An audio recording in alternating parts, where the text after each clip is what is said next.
ফেসবুকে আপনি নিয়মিত যে 4টি কাজ করবেন, সে যে 4টি কাজ করলে আপনার ভিডিওতে যে ভিউ হচ্ছে না বা ভিডিও প্রায় আপলোড করছেন কিন্তু আপনার 100 থেকে 200 বেশি ভিউ হচ্ছে না, এই সমস্যা নিশ্চয়ই আপনার আইডিতে সমস্যা আছে, তার জন্য ভিউ হচ্ছে না। আপনি শুধুমাত্র 4টি কাজই করবেন, 4টি কাজই রেগুলার চেক করবেন বা 4টি সেটিং রেগুলার চেক করবেন, তাহলে আপনি সহজে বুঝতে পারবেন যে আপনার ভিডিওতে কেন ভিউ হচ্ছে না। এবং এইখানে যদি কোনো ইস্যু বা কোনো কপিরাইট ক্লেম এইগুলো এসে থাকে তাহলে সেগুলো প্রায় আপনি রিমুভ করে দেবেন, তাহলে ভিডিওর ভিউ আপনি বাড়াতে পারবেন এবং ভিডিওকে সবার সামনে পৌঁছায় দিতে পারবেন এবং ভিডিওতে অবশ্যই তাতে ভিউ হবে এবং নতুন নতুন ফলোয়ার বা নতুন নতুন ফেসবুক ইউজারের কাছে আপনার এই ভিডিওটি পৌঁছাবে। তাহলে চলুন আমরা দেখি কিভাবে এই কাজটি করি। প্রথমে আপনি মোবাইল ফোনের যে ফেসবুক অ্যাপ্লিকেশন আছে সেই ফেসবুক অ্যাপ্লিকেশনে চলে আসবেন। ফেসবুক অ্যাপ্লিকেশনে আপনার আইডির যে হোম পেজ আছে সেই হোম পেজে থাকা অবস্থায় আপনি উপরে ডান কোণায় যে 3 ডট লাইন আছে সেই 3 ডট লাইনে ক্লিক দেবেন। আমি রেড মার্ক দিয়ে দেখিয়ে দিচ্ছি। 3 ডট লাইনে ক্লিক দেবেন। 3 ডট লাইনে ক্লিক দিলে আপনি আপনার প্রোফাইলটি দেখতে পারবেন। এরপর প্রোফাইলের উপর একটি ক্লিক দিবেন। প্রোফাইলের উপর ক্লিক দিলে আপনি এরকম কিছু ইন্টারফেস দেখতে পারবেন এবং সেখান থেকে আপনি সি ড্যাশবোর্ডে ক্লিক দেন। সি ড্যাশবোর্ডে ক্লিক দিলে আপনি এরকম কিছু অপশন দেখতে পারবেন।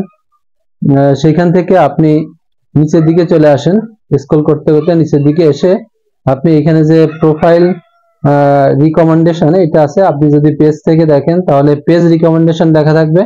আমি প্রোফাইল দেখে দেখছি এর জন্য প্রোফাইল রিকমেন্ডেশন লেখা আছে।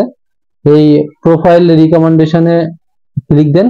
ক্লিক দিলে আপনার এখানে প্রোফাইলটি রিকমেন্ডেবল কিনা সেটি অবশ্যই চেক করে দেখতে হবে। অবশ্যই প্রোফাইল আমার রিকমেন্ডেবল এবং এখানে প্রোফাইলে কোনো ইস্যু আছে কিনা বা কিছু আছে কিনা সেটি যদি থাকে তাহলে এখানে চলে আসবে, আর যদি না থাকে তাহলে কিছুই আসবে না। এবং এরপর আপনি মনিটাইজে ক্লিক দেন।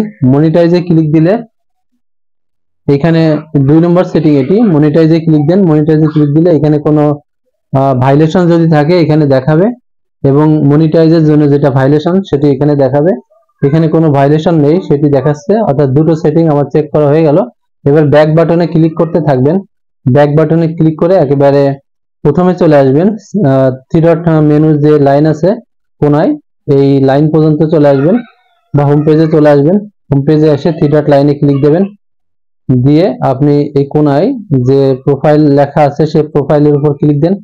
দিলে আপনি প্রোফাইলের নিচে দেখবেন যে সেটিং এর গিয়ার আইকন, সেটিং এর গিয়ার আইকনটি দেখতে পারবেন। এই সেটিং এর গিয়ার আইকনে চলে যাবেন। সেটিং এর গিয়ার আইকনে যে আপনি এখান থেকে আপনার স্টোরিতে কোনো ইস্যু আছে কিনা সেটি দেখতে পারবেন। তার জন্য আপনি অ্যাক্টিভিটি লগ এটিতে ক্লিক দেবেন।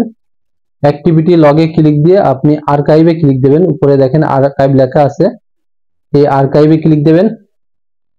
আর্কাইভে ক্লিক দিলে আপনি আপনার স্টোরিতে যদি কোনো সমস্যা থাকে সেই ভিডিও সহ বা স্টোরি সহ এখানে শো করবে, আর যদি থাকে তাহলে সেগুলো সিলেক্ট করে ডিলিট দিয়ে দিলেই, ডিলিট আইকন আছে এই যে উপরে, এটি ডিলিট দিয়ে দিলেই ডিলিট হয়ে যাবে।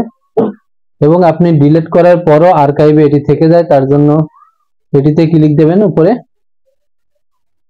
ক্লিক দিলে এই ডিলিট আইকনগুলো যেগুলো থেকে গেছে পার্মানেন্টলি ডিলিট করার জন্য এখানে ফেসবুক আইডির পাসওয়ার্ড দিয়ে ডিলিট করে দিতে হবে পুরোপুরি, তাহলে আপনার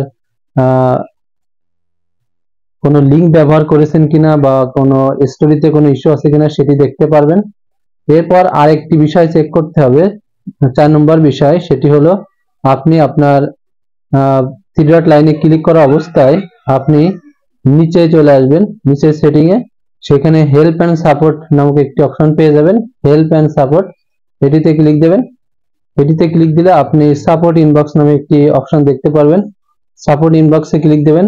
সাপোর্ট ইনবক্সে ক্লিক দিলে আপনি এখান থেকে এই দুটো অবস্থা চেক করবেন, যেমন রিপোর্ট অ্যাবাউট আদার্স এটি চেক করবেন এবং ইউর অ্যালার্ট, এই দুটো যদি সুস্থ থাকে বা সঠিক থাকে, নো রিপোর্ট অর্থাৎ কোনো রিপোর্ট না থাকে তাহলে আপনার আইডি এখনো সুস্থ। এবং এভাবে এই 4টি কাজ আপনি নিয়মিত করবেন, তাহলে আপনার আইডির কোনো ইস্যু ধরা পড়লে সাথে সাথে আপনি এটি নিজেই রিমুভ করে নিতে পারবেন।